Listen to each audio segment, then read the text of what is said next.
Jay Sean in motion. It's going to be a give to him. He's going to outrun him to the corner and walk in for the touchdown. And he's going to get in for the touchdown. One man tripped him up, and once he hit the corner, they weren't going to catch him. And that's going to be a Sewell of Andrews touchdown. Yeah. Madrid flexed up to the top as a receiver. 12's going to take it, and he's fast, and he's trying to get to the outside, and he fumbles the football. And Andrews is on it. And the Mustangs are going to get the football. Yes, they are. Great play by the defense. Great tackle. And Jay Sean's in motion. It's going to be given to the outside. That's a touchdown. To the corner. Yeah, Jay Sean to boast, baby. That's a Sewell of Andrews. Touchdown. Great run by I'm Chase Gore. I'm Chris Gore. And this is the Slot Team Mafia Show, episode 5. And this show is brought to you by Daniel Montoya with Monument Realty.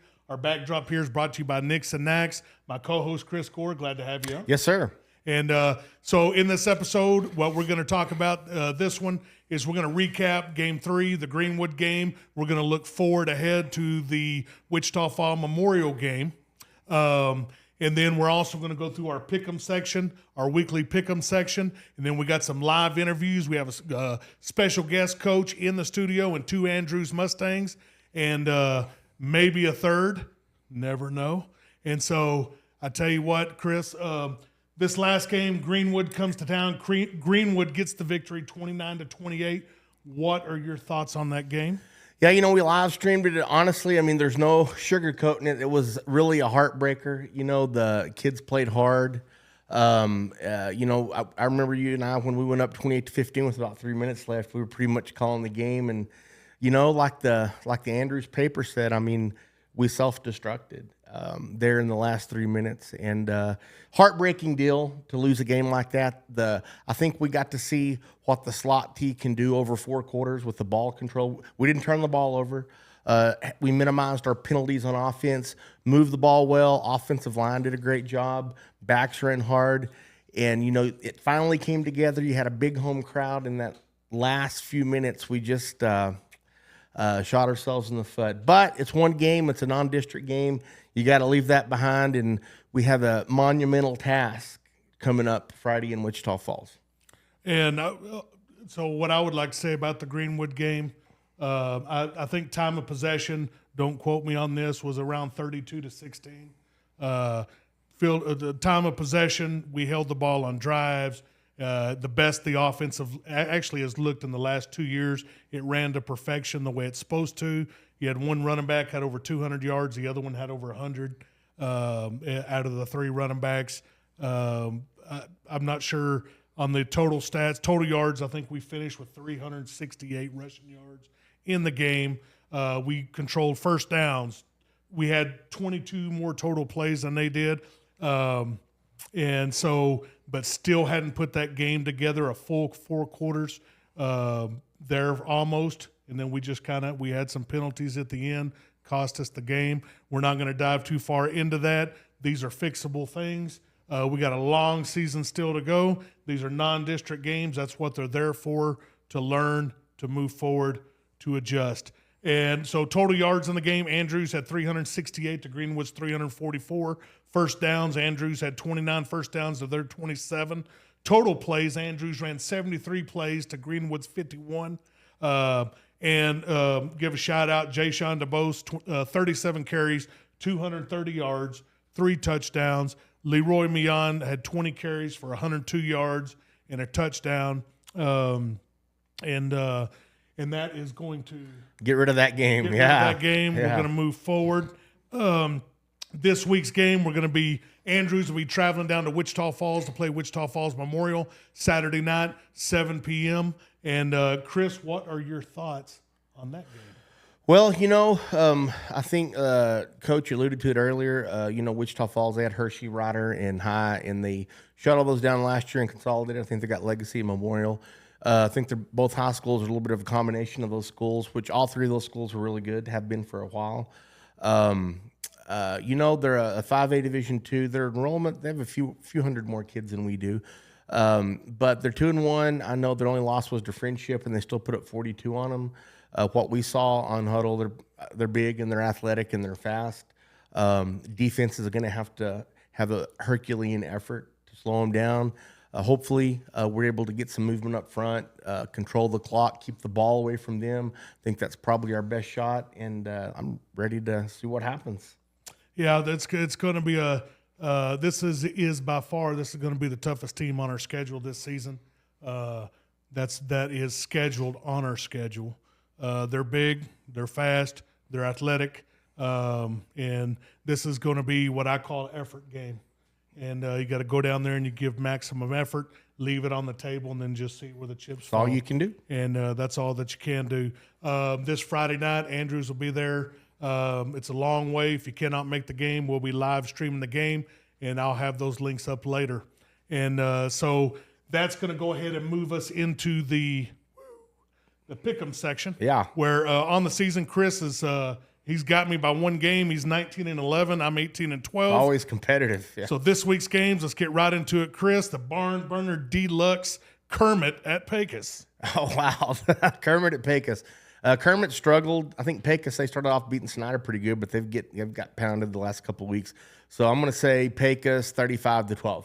All right, I got Pecos 35-0. All right, game number 2, good game. Shallow Water at Greenwood. Yeah, that'll be a really good game. Greenwood, we saw Greenwood last week. Shallow Water, I believe they're 3-0. They're 3-0. And they're always big, physical. They're playing in Greenwood, but I'm going to say Shallow Water. I think Shallow Water's 2-1. They lost to Seminole. That's right. They lost to Seminole. So I'm going to say Shallow Water 35, Greenwood 17. I think it's going to be a low-scoring defensive game. I got Shallow Water 21, Greenwood 14. Game number 3, I got Monahans at Wall. Oh, wow. Wall lost to Brownwood 17-7 last week. I think they beat Jim Ned, who's a quality opponent. I got last play 2-point conversion this past week. Both, Monahans is going to struggle offensively this year, or at least early, losing that quarterback, but they're big up front on both sides. They're physical. Probably defensive, but I'm going to say Wall 35-14. And I got Wall 28-7. All right, Lakeview at Levelland. Levelland surprised some people. I think they're 2-1. They beat Pecos last week. No, they beat Pecos the week before, and they lost to Idalou. But Lakeview is still Lakeview, so I'm going to say Levelland 24, Lakeview 7. I got Levelland 35, Lakeview 28. All right, game number 5, Sweetwater at Estacado. That's a tough one to call. Seminole beat the heck out of Sweetwater in Sweetwater Friday. And Sweetwater, I think they're 1-2. They lost to. I think West Plains put the whoop down on Estacado. Estacado's, they're both 1-2. Estacado's tough to call with their new coach. You don't really know what's going on up there. I'm going to go out on a limb and say Sweetwater 34, Estacado 27. All right, and at home, I say Estacado, East Side gets the victory, 28-27. And game number 6, I got Lubbock Monterey at Odessa High. Odessa High played Eastwood tough last week, put a lot of points on them, and Eastwood's a decent team from El Paso. Wow. This is a Thursday night game. Yeah, Monterey, I don't know. They beat an El Paso team, I think, last week. I'm going to say Monterey 42, Odessa High 41. All right, and I'm going to go the opposite. Odessa High 42, Monterey 41, and I'll be at that game live. Game number 7, I got Tascosa at Permian. Permian surprised a lot of people last week, beating Abilene High. I think we talked about Permian's runs that little flexbone shotgun deal. Same thing Midland High does, known for running the ball. But I think their quarterback last week was like 11 or 12 for 254 and 3 touchdowns. They aired it out in the first half, surprised them. Surprise! Permian's 3-0, so I'm going to say Tascosa struggled. I think they lost to Paladura earlier in the year. So I'm going to say Permian 56, Tascosa 27. All right, and I got Permian winning big, 63-7. Game number 8, I got Midland Legacy at Abilene. Ooh, Legacy struggled. Abilene, I mean, if I read correctly in the paper, I think Legacy's quarterback got hurt this last Yeah, I saw that. And Legacy, I mean, they've struggled, but they probably had the toughest schedule. They played who'd they play? Played Allen, Euless Trinity, and Lake Travis. So I mean, that's not too shabby. But in Abilene's got a lot of explosive kids. If Midland Legacy's down a little bit on offense, I'm going to say Abilene 41, Midland Legacy 35. All right, and I'm going to go with the upset. I got Legacy 42-35 over Abilene. Now we're going to move to the big boys in the NFL. Game number 9, Texans at Vikings. That'd be a good game. I'm going to go with Houston 24-21. All right, and I'm also going to go Houston 20-17. And game number 10, Baltimore Ravens at the Dallas Cowboys. Well, it's hard to have faith in Dallas after that debacle on Sunday. I turned it off at halftime. I'm going to say Ravens 16, Cowboys 10. I'm going to say it's the way the Cowboys are. You never know what you're going to get. I say they look good this week. They get a win over Baltimore, and I got 23-20. Hope you're right. So that's going to conclude the Pick'em section, and we'll be right back with a special guest interview in studio. All right, we're back here live in the studio, and I have a special guest interview, and I'm going to go ahead and let the gentleman introduce himself. My name is Coach Jacob Brink.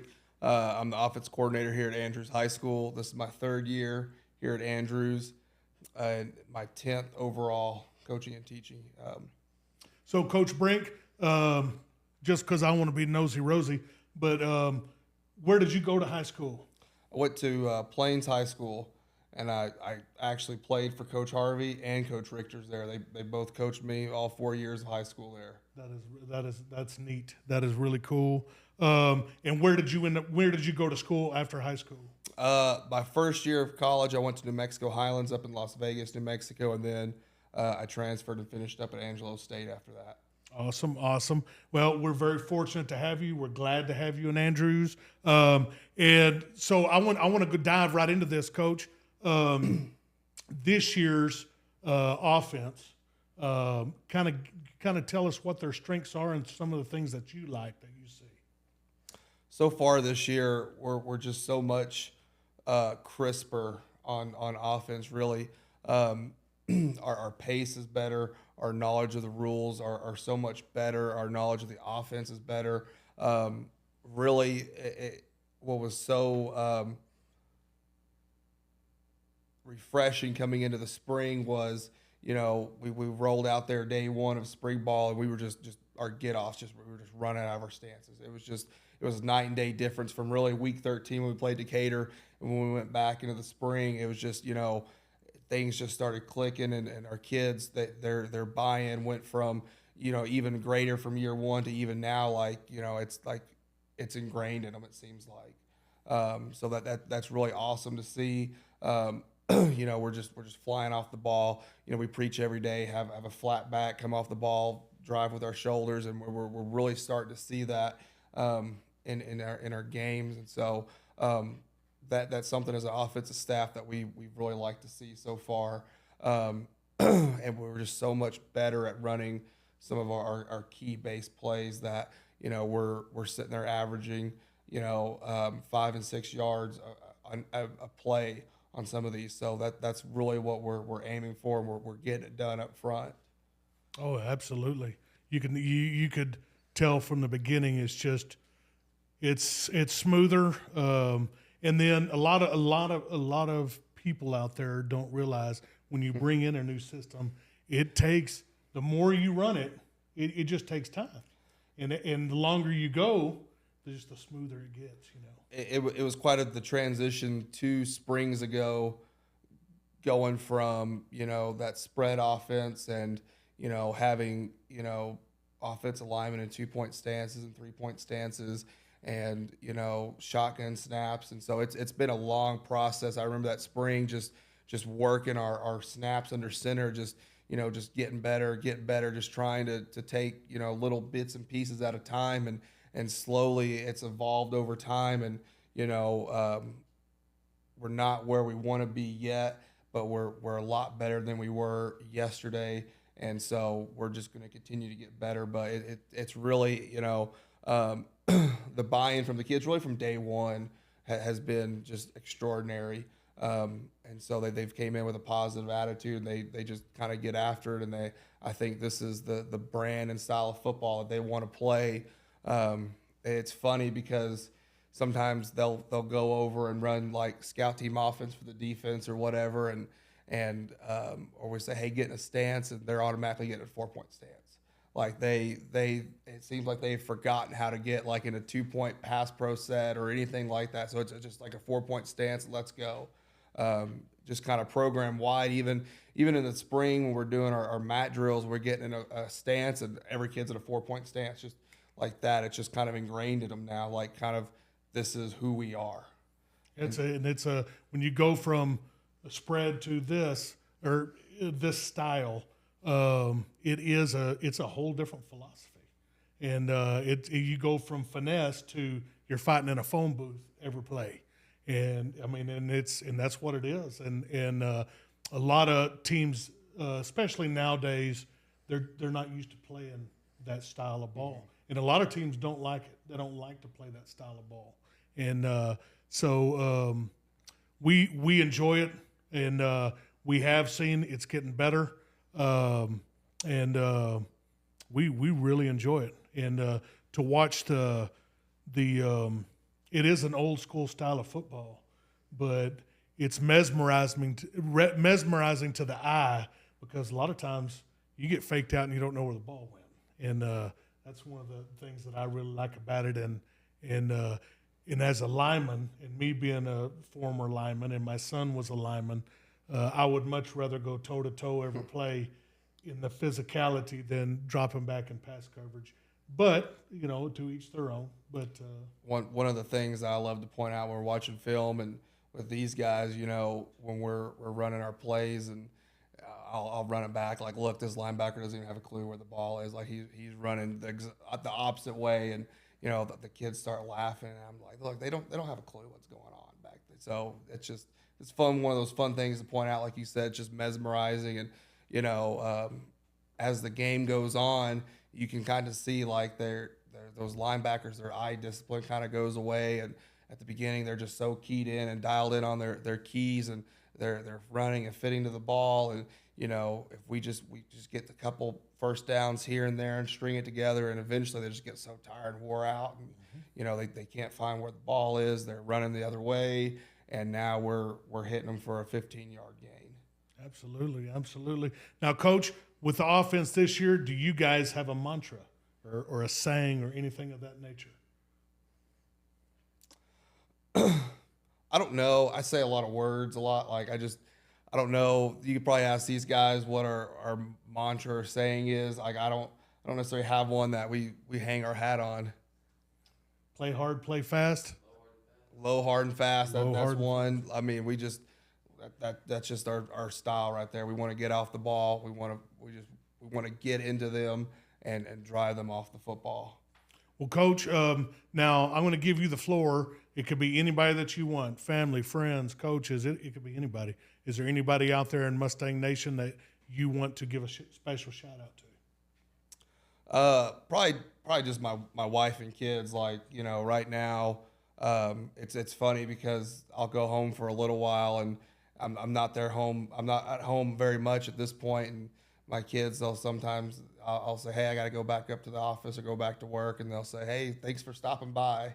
And so it's kind of funny, but shout out to my wife and kids. My wife does a great job raising our boys, almost like a single parent right now. So she does a great job with those 3 little knuckleheads. And that you hit on, a lot of people out there don't realize is how much time and effort that coaches put into it, and it's time consuming. And so we want to say from the Slot T Mafia show that we appreciate you guys because we know how much effort, time that you put in, and that you are away from your family. So we want to say we appreciate you, Coach. We're going to be looking forward. We're looking forward to see how this season evolves and plays out. We have a good opportunity. We are excited for you guys, and we're going to keep rooting for you guys. We know that you guys are going to do good, and we appreciate you coming on the show, and good luck this Friday. Thanks. I appreciate the support, week in and week out from you guys. So that's big for us. Well, we appreciate you, Coach, and go get them this Friday. That's the plan. Thanks. Sir. All right, we're back here, Slot T Mafia show, and I have a special guest here in the studio, Andrews Mustang football player, and I'm going to let the gentleman introduce himself. My name is Kyle Covington. I wear number 24. I play swingman, quick tackle, center, and kicker. All right, and senior. Yes, sir. All right, so other than football, is there any other extracurriculars or anything that you're involved in? I throw a shot and disc, and then I'm in band, and I'm also in the jazz band up at Andrews. Very nice, very nice. So y'all remember that out there. Go check out some jazz band. See Kyle. That's right. All right, now Kyle, playing football, how long have you been playing football? I mean, it's really been since out the womb. I started with flag football, started playing tackle, 7th grade, and just fell in love with it at first sight. Now, is there anybody that just really got you interested, or you just woke up one day and said, you know what, I'm going to go crack some skulls? I've always loved Des Bryant. I mean, I'm not a receiver. I never really have been, but throw up the X, man. I loved the way he played, didn't like his attitude, but, man, he was just a freak of nature. So my next question. So was that's your favorite football player of all time? All-time favorite. Him and Luke Kuechly. Luke Kuechly, yeah, he was I tell you what, he was when they say field general, That's him. That's what he is. And well, let's go ahead. I'm going to go right into this. So in your senior year, now you played center in the past. Now this year, you are doing some kicking duties, and you moved to the swingman tight end, correct? Yes, sir. And so. So what has been the biggest transition from going to center to that swingman? It's really just been hustle. I mean, center, like, you got to bust your tail too, but it's really about, like, getting deep to that far side to get that safety. I'm still reacting to it. You got to get over there, huh? Yeah. Yeah. But I bet it's nice not having the biggest guy on the defensive line leaning on you the whole game. Yeah. But you got to get across that field. Oh, yeah. And you can't take plays off. You got to get across. I played tight end, and I'd always have to go across and go cut back. I would go block backside, and oh yeah, I remember. But sometimes you can have fun blocking on that backside. Oh yeah, it's fun getting those small guys, especially whenever they least expect it. I had a block against Clint. Oh my God, I took out 2 dudes with 1 hit. Let me go into this. So for this season, your senior year, what is your personal goal that you have? I just want to be good at what I do. I mean, like, these underclassmen, if they have questions, I want them to be able to talk to me, and I just want to dominate, honestly. Okay, and then let's talk about team goals. Okay, so we've known where we're sitting at on the season. What is our team goal moving forward towards the final of the season? I would say my goal is just to build a culture for these people to come up to, because we run the slot T, and it's hard, but if we can just build a culture of just ingrain it in their mind that this is what we do and this is how we're going to do it, I think that will be good for the next few years. That's the anytime you switch over to running a new system, that's the thing is getting the culture, getting people to buy into it. And so I want you to give me I tell you what, I want you to give me 2 players out there that maybe you think that might not get a lot of love, or might say, you know what, I think this guy's going to surprise some folks. Give me 2 names out there. My first name, I'm going to go with Lane Thomas.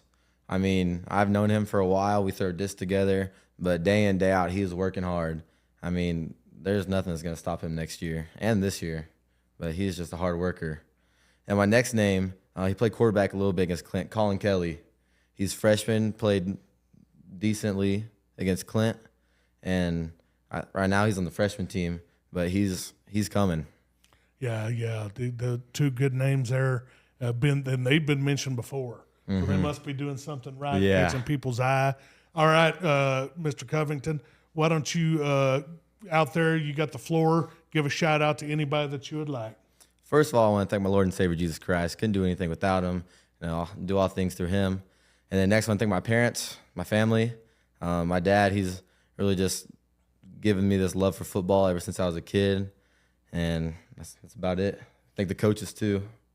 Well, Mr. Covington, we appreciate you coming on the show. We know you're going to have a good year. I'm excited. Got to see you over the summer kicking the ball, see you move to a new position, and even had to fill in at some center, right, this past game, and did a great job.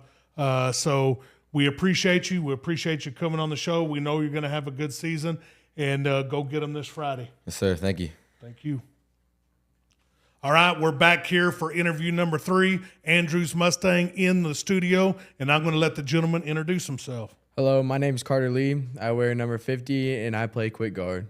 All right, Carter, let's go. I want to jump right into it. So how old were you when you started playing football? I've always really had a passion. I started very young, and always played YFL, and I've always wanted to have the love for football. So it was like really young, but I can't recall.